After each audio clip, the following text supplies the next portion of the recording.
आज की कहानी है खुद की तलाश। अपने अंदर की घुटन को मन में दबाकर मानसी छत पर चली आई। बाहर की ताज़ा हवा में सबसे दूर वह फिर से सामान्य रूप से सांस ले पा रही थी। उसने मन ही मन प्रार्थना की कि उसके व्यवहार की विचित्रता पर किसी का ध्यान न जाए। यह लगभग रोज का नाटक हो गया था। विभा आती और सारा परिवार उसके इर्द गिर्द इकट्ठा हो जाता। इस दौरान मानसी बेहद मानसिक यातना से गुजरती थी।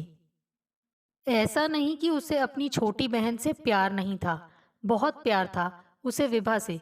पर परिस्थिति ही कुछ ऐसी हो गई कि अपनी बहन को देखते ही उसका मन खिन्न हो उठता। यह फैसला भी तो तुम्हारा ही था, अब उस पर पछताने से क्या होगा। उसके मन ने उसे दुत्कारा और उसकी आंखों के सामने वह शाम पुनः सजीव हो उठी जो इन घटनाओं की गवाह थी। एमए के प्रथम वर्ष की परीक्षा सफलतापूर्वक उत्तीर्ण करने के उपरांत बड़ी उमंगों के साथ घर आई थी छुट्टियां मनाने। सिविल सर्विस या लेक्चररशिप के बीच जूझ रही थी। यूं तो उसका मन बचपन से ही सिविल सर्विस में जाने का था, पर जैसे जैसे उसकी निकटता साहित्य से बढ़ी और बीए के बाद एक अस्थायी शिक्षक के रूप में उसने जिस सुख का अनुभव किया, उसके परिणाम स्वरूप उसका झुकाव लेक्चररशिप की ओर अधिक होता गया। बच्चों को किसी सुंदर पंक्ति से परिचित कराने के साथ साथ उनमें किसी जीवन मूल्य को निविष्ट करना उसे एक अनूठे रोमांच से भर देता था। घर आई तो थी, सोचा था परिवार वालों का परामर्श लेगी, पर उसे आए एक दिन भी कहाँ बीता था कि उसके सामने विभोर के रिश्ते का प्रस्ताव रख दिया गया। प्रस्ताव क्या था? आदेश ही तो था। मम्मी खुश हो होकर तस्वीरें दिखा रही थी और दादी जन्म पत्री के मिलान की व्याख्या कर रही थी।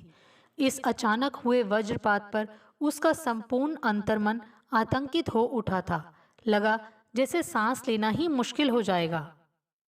कितनी कठिनाई से मुंह से निकला था ना। उसके इस एक धीमे से निकले शब्दों ने घर को सन्नाटे में डुबो दिया था। पापा ने बात संभालने की कोशिश की थी।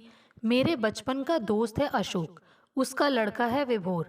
उसे पता था कि हाल ही में उसके पापा ने फेसबुक के माध्यम से अपने पुराने दोस्तों से पुनः संपर्क स्थापित किया था। स्वयं उसने ही तो इतने उत्साह से उनकी सहायता की थी। उसे क्या पता था कि स्वयं अपने लिए ही गड्ढा खोद रही है। अभी तो उसे आगे पढ़ना है, विदेश से फेलोशिप करनी है, इतना कुछ है करने को। ऐसे में वह अपने सपनों की बलि चढ़ा अपना जीवन घर गृहस्थी में कैसे निछावर कर सकती है। वह नहीं नहीं की माला जपने लगी। विभा ने ही तो उसे झकझोर कर उसकी तंद्रा भंग की थी। शाम को खाना खाते हुए इस बारे में सिर्फ विभा ने इतना भर कहा था, शादी ही तो है, इतनी कौन सी बड़ी आफत आन पड़ी है तुम पर। लड़का भी तो कितना अच्छा है, पापा भी वादा कर आए हैं। तुम ना होती बीच में तो मैं ही शादी कर लेती। दादी ने उसे डपटकर चुप तो करा दिया, पर मानसी ने गौर किया कि माँ ने पापा को गहरी निगाहों से ताका। अगले दिन शांत माहौल में सुबह सुबह माँ ने फिर वही बात छेड़ी थी। मानसी ने एक ठंडी सांस ली।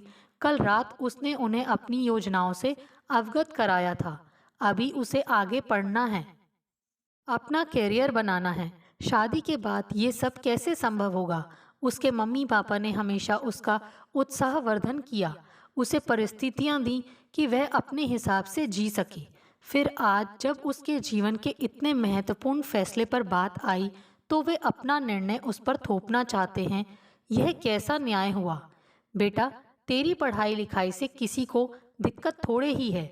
माँ ने बड़े प्यार से उसे समझाना चाहा, पर उसने बीच में ही उनकी बात काट दी।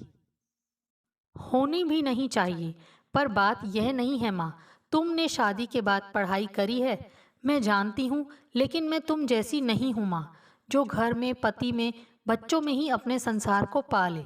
मैं ना तो पढ़ाई में मन लगा पाऊंगी, ना ही घर में। यह तो सभी के साथ अन्याय होगा ना। माँ कुछ वक्त शांत रही। उन्होंने कहा कुछ नहीं, लेकिन उनके भावों से ऐसा भी नहीं लग रहा था कि वे मायूस या दुखी हैं। उन्हें पता है कि मानसी अत्यंत महत्वाकांक्षी लड़की है। उसका सपना अपने पैरों पर खड़े होना है, और वे उसकी दृढ़ता की और निष्ठा की कायल भी हैं। बचपन से ही उनकी बड़ी बेटी का मन ना कभी बनने संवरने में लगा, ना ही उसकी कोई खास दोस्ती रही है। सारा ध्यान उसने अपने व्यक्तित्व को निखारने में ही लगाया है। एक अंतराल के बाद बगीचे के बीचों बीच लगे आम के पेड़ पर निगाह टिकाए उन्होंने उसे बताया, विभा ने बीए के बाद आगे पढ़ने से मना कर दिया है। मानसी चौंकी। उसे लगा माँ उसे फिर से मनाने का प्रयास करेंगी। फिर उसने माँ के कहे शब्दों पर गौर किया। आगे नहीं पढ़ेगी फिर क्या करेगी? नौकरी करेगी? कोई और कोर्स ज्वाइन करेगी? माँ ने उसके चेहरे पर तैरते प्रश्नों को हमेशा की तरह सही ताड़ा। तुम तो जानती हो कि उसका मन नौकरी करने का कभी नहीं था। सच ही तो कह रही है माँ। विभा उससे एकदम विपरीत रही है। पढ़ाई तो जैसे तैसे कर ली पर नौकरी वह नहीं करेगी। कहती है अपनी लाइफ सोशलाइजिंग में स्पेंड करेगी और फिर थोड़ा बहुत सोशल वर्क भी कर लेगी, फॉर गुडविल। मानसी ने हंसते हुए अपना सिर हिलाया। उसकी बहन में कभी परिपक्वता आएगी भी या नहीं? विभा शादी के लिए तैयार है। सोचा था तेरी शादी के बाद उसकी शादी तुरंत कर देंगे, माँ ने सीधे सीधे बोल दिया। मानसी को झटका लगा। अभी उम्र ही क्या है विभा की, बच्ची है वह। पर इससे पहले कि वह अपना मंतव्य व्यक्त करती, माँ ने बात आगे बढ़ा दी। विभोर की अभी अभी सरकारी नौकरी पक्की हुई है। अशोक जी तुम्हारे पापा के पुराने दोस्त हैं, इस खातिर रिश्तों की बाढ़ पर अपना ध्यान नहीं दे रहे हैं। विभोर सेटल होना चाहता है। माँ ने बात जारी रखी। विभा की दिलचस्पी पढ़ाई और करियर में नहीं है। जबरदस्ती उसे आगे पढ़ने भी नहीं भेज सकते। घर में वह पुस्तकें पढ़ने में, पेंटिंग आदि करने में मग्न है। लेकिन कितने दिन चलेगा? उसकी सहेलियों को तो तुम जानती ही हो, कहीं कुछ उल्टा सीधा ना कर बैठे। मानसी को याद हो आए विभा के कॉलेज के प्रसंग। आए दिन कोई ना कोई उसे कुछ ना कुछ थमा देता। वैलेंटाइन डे के आसपास तो सारा घर टॉफ़ी, चॉकलेट और अन्य गिफ्टों से भर जाता। कुछ पत्र भी थे जो उसने मानसी को गोपनीयता में दिखाए थे। उन मतवाले आशिकों की ऊट पटांग कविताओं की दोनों बहनों ने मिलकर खाल उधेड़ी थी। मैं समझ रही हूँ माँ, पर इसका यह तो मतलब नहीं कि आप लोग मेरी जिंदगी से खिलवाड़ कर लें। उसने अपनी बात रखी। तू नहीं समझी रे मानू, माँ ने प्यार से फटकारा। अगर तुझे वाकई शादी नहीं करनी तो हम विभा की बात चलाएं। मानसी स्तब्ध रह गई। अब वह पहले जैसा जमाना तो रहा नहीं कि बड़ी छोटी की शादी सीक्वेंस में ही हो। माँ ने चुप्पी तोड़ी। फिर शरारत भरी निगाहों से मानसी को देखते हुए उन्होंने कहा, वैसे भी मेरी मानसी पूर्णतः आत्मनिर्भर है। जिस लड़की ने अपने हर एक परिधान तक का चुनाव भी स्वयं किया हो, अपने विषयों का चुनाव खुद किया, अपने जीवन का हर चुनाव अपनी मर्जी से किया हो, उससे उसे यह अपेक्षा कैसे रखी जा सकती है कि वह अपने जीवन साथी का चुनाव किसी और को करने देगी? माँ की बातों के निहितार्थ को समझने में तीव्र बुद्धि मानसी को देर नहीं लगी। उसके जीवन में ऐसा कोई नहीं था। फिर शायद माँ की ठिठोली का ही नतीजा था कि वह गुलाबी हो गई। अंततः उसने विभोर के रिश्ते को अस्वीकार करके विभा विभोर के रिश्ते को मौन स्वीकृति दे दी।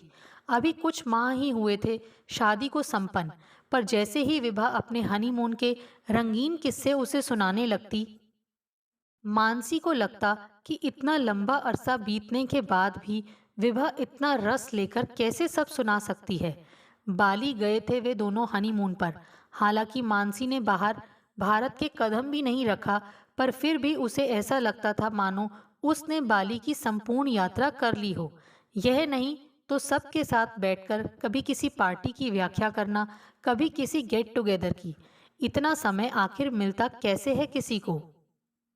जब उसके नौकरी ज्वाइन करने का समय आया तो उसने चैन की सांस ली। अपने घर से इतनी दूर आकर उसे शुरू में तो बहुत अच्छा लगा। आज तक कभी साउथ इंडिया नहीं देखा था। बेंगलुरु जैसे शहर में रहना उसे खूब आनंददायक लगा। न ज़्यादा गर्मी न ज़्यादा सर्दी। उसके शहर पटना से तो काफ़ी बेहतर था। पर धीरे धीरे नए माहौल, नए पकवान का रंग फीका होने लगा और घर की याद सताने लगी। हालांकि पढ़ाई के लिए वह दिल्ली में रहती थी, पर जब मौका लगा घर निकल गई। यहाँ नई भाषा, नई संस्कृति के बीच उसे परायेपन का एहसास होने लगा। सिर्फ यह संतोष था कि काम में मन लग गया था। कुछ बातों को लेकर उसकी अपने हेड से अनबन होने लगी है। उसे कभी कभी लगता है कि उसके एचओडी उसके औरत होने के कारण उस पर ऐसी कई जिम्मेदारियां लाद देते हैं जो उनके अनुसार औरतों को शोभा देती हैं। मसलन कॉलेज की एनुअल फेस्ट आयोजित करना। ऐसा नहीं है कि उसे इससे कोई परेशानी है, पर जब विश्वविद्यालय में राष्ट्रीय साहित्यिक सम्मेलन व्यवस्थित करने का उसने अनुरोध किया था, तब उसे संकेतात्मक ढंग से समझा दिया गया था कि देश के साहित्यकारों को एकत्रित करने का भार उससे वहन नहीं होगा। मन बहलाने के लिए विभा को फोन लगाया तो मनोदशा और बिगड़ गई। मोहतरमा अपनी ननद के साथ किसी पार्टी में जाने की तैयारी में व्यस्त थी। अरे दीदी, इतनी सुंदर साड़ी भेंट दी है जीजी ने मुझे दिवाली पर, मैं क्या बताऊं। उसका खून जल उठा। एक विभा है जो दिन रात मौज मस्ती में लगी रहती है, और एक वह है जो यहाँ घर से इतनी दूर सड़ रही है। उसकी बचपन से ही अपने में मग्न रहने की आदत के कारण उसकी किसी से इतनी मित्रता नहीं हुई थी कि उसे दिवाली के लिए निमंत्रण मिलते। वैसे भी यहाँ लोग दिवाली होली कम ही मनाते हैं। माँ ने बुलाया था घर, पर क्या करती, छुट्टी ही नहीं थी इतनी। रह रहकर उसका ध्यान विभा पर चला जाता कि वह यहाँ नितांत अकेली है, और विभा ने उसका रिप्लेसमेंट भी खोज लिया। घर बसाना यही उसका सपना था। मैं तो उससे बिल्कुल अलग किस्म की जीव हूँ। फिर आजकल उसके बंद संवर कर नित पार्टी में सबके आकर्षण का केंद्र बनने से, उसके घर परिवार में मान सम्मान पाने से मुझे बुरा क्यों लग रहा है? आखिर क्यों? हाँ, मैं स्वीकारती हूँ कि मैं मानसी अपनी छोटी बहन से ईर्ष्या कर रही हूँ। उसका मन बोल उठा, पर क्यों? ये सब तो मेरा ही चुनाव है, मस्तिष्क ने जवाब दिया। सारी रात दिल और दिमाग के वाद विवाद में गुजर गई। उसे स्मरण हो आया कि कैसे उसने जब घर से में बताया था कि वह बेंगलुरु में नौकरी का प्रस्ताव स्वीकार कर चुकी है, तब दादी ने कितना बवाल मचाया था। अपने कपड़े पैक कर वह मम्मी पापा और दादी के सामने दृढ़तापूर्वक उनके सवालों के जवाब दे रही थी। उसके मम्मी पापा ने उसकी इच्छा का सम्मान किया, उसके साहस और उसकी महत्वाकांक्षा को सलाम किया। जब वे संतुष्ट हो गए कि वह इतनी दूर अकेले सुरक्षित रह सकेगी, तो उन्होंने शुभकामनाओं और आशीर्वाद के साथ उसे विदा किया। अब क्या हो गया उसके उस साहस को? बेंगलुरु में रहकर विभा के सुखद जीवन की कल्पना मात्र से उसे इतनी तकलीफ होती थी, और अब यहाँ आकर अपनी आंखों से ये सब देखना उसके लिए असहनीय हो गया। मन शांत होने पर उसे एहसास हुआ कि वह विभा के सुख के कारण दुखी नहीं है, अपितु अपने जीवन से दुखी है। उसने संकल्प किया कि वह जल्द ही वापस जाएगी और अपने करियर पर ध्यान केंद्रित करेगी। उसका कार्य ही एक ऐसी वास्तु थी, और साहित्य एकमात्र वह साधन जो उसे प्रसन्नता प्रदान करते थे। देखते ही देखते वक्त पंख लगाकर उड़ गया। इधर उसके करियर ने रफ्तार पकड़ी, और उधर विभा की जिंदगी ने भी। इन 5 वर्षों में क्या कुछ नहीं बदल गया? इंसान की सभी योजनाएं क्रियान्वित हों, जरूरी नहीं। वक्त के साथ विभा 2 बच्चों की मां बन गई, और मानसी ने यूएसए फेलोशिप के पश्चात पीएचडी कर ली। वहीं प्रोफेसर बन जिंदगी का लुत्फ उठाने लगी।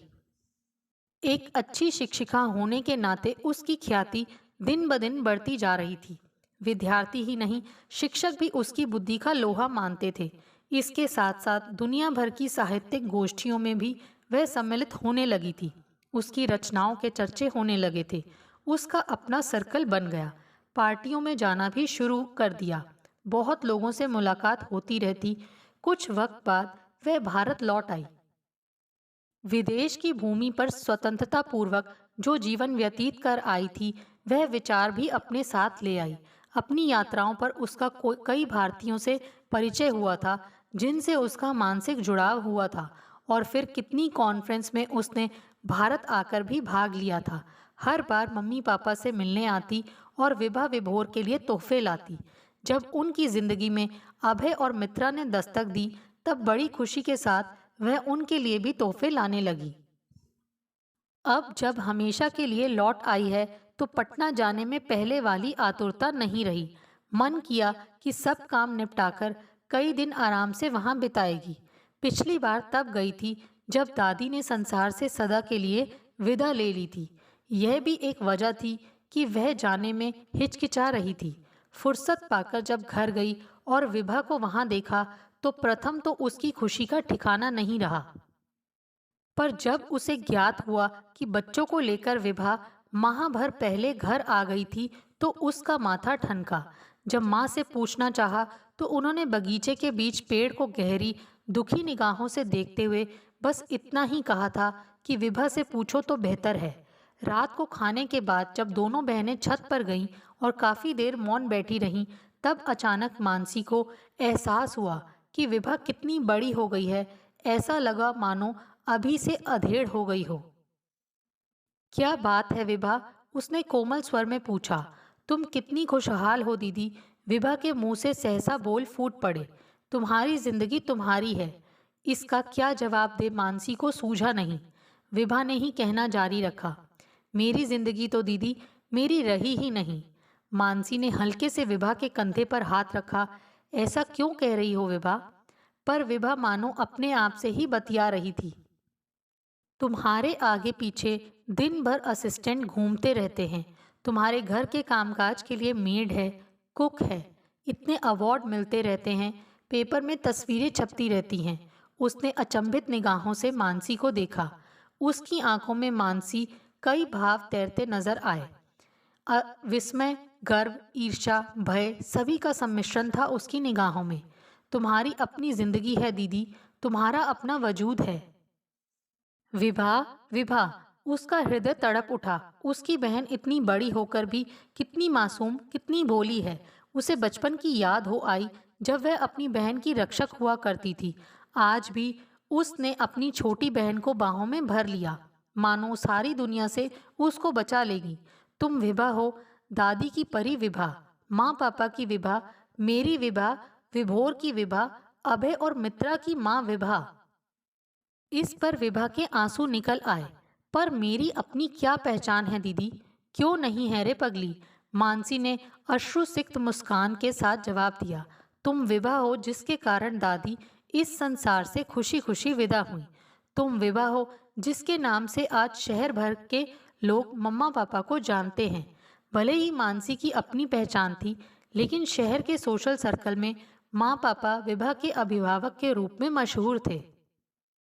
जानती हो विभा, जब मैं अकेले बेंगलुरु में रहती थी तब मुझे तुमसे काफी ईर्ष्या होती थी। मैं तुम्हें देखकर कुंठित हो उठती थी। क्या मुझसे ईर्ष्या? मैंने ऐसा क्या किया दीदी जीवन में? विभा ने हैरान होकर पूछा। तुमने जिंदगी में रिश्ते बनाए हैं विभा, ये हर किसी के बस की बात नहीं होती। तुम में साहस है कि तुम अपनी परवाह किए बिना अपने आप को पूर्णतः समर्पित कर दो। हाँ, मेरी आज अपनी एक पहचान है विभा। मैंने यही पहचान सर्वथा चाही थी। तुम स्वयं से पूछो, क्या तुम्हें जीवन से वही चाहिए जो मुझे? काफी देर शांत रहने के बाद विभा ने सिर ना में हिलाया। फिर तुम मुझसे क्यों जलती थी दीदी? उसने कुतूहल से पूछा। बस तुम्हारी बातें सुन सुनकर, नित घूमना फिरना, मिलना जुलना। हालांकि ये सब समझ में ज्यादा नहीं आता, पर फिर भी तुम्हें देख ईर्ष्या होती थी। मैं तो बिल्कुल बच्ची थी दीदी, विभा ने एक दुखी मुस्कान के साथ कहा। मैं बहुत बाद में समझी विभा। मानसी ने विभा का हाथ पकड़ते हुए कहा। मुझे ईर्ष्या तुमसे नहीं थी, मुझे ईर्ष्या तुम्हारे जीवन से थी। इस बात से थी कि तुमने जो जीवन से चाहा वह तुम्हें मिल गया, पर मैं जो चाहती थी वह मुझसे काफी दूर था। इसीलिए मैंने मन कड़ा कर अपना सब कुछ अपने करियर को बनाने में दे दिया। दोनों कुछ देर शांत रहीं। चांद आसमान में काफी ऊपर तक चढ़ गया था, पर मुझे कहाँ कुछ मिला दीदी, विभा ने थके स्वर में बोला। हुआ क्या है विभा? किसी बात ने इतना दुखी कर दिया है तुम्हें? यह कहकर मानसी ने उसे गले लगा लिया। बस इतने भर से उसके मन का बांध फूट पड़ा और वह एक एक कर सब बताती चली गई। कैसे अभय के होने के कुछ वक्त बाद उसके ससुर अशोक जी की तबीयत खराब होने लग गई। विभोर का ट्रांसफर दूसरे शहर में हो गया।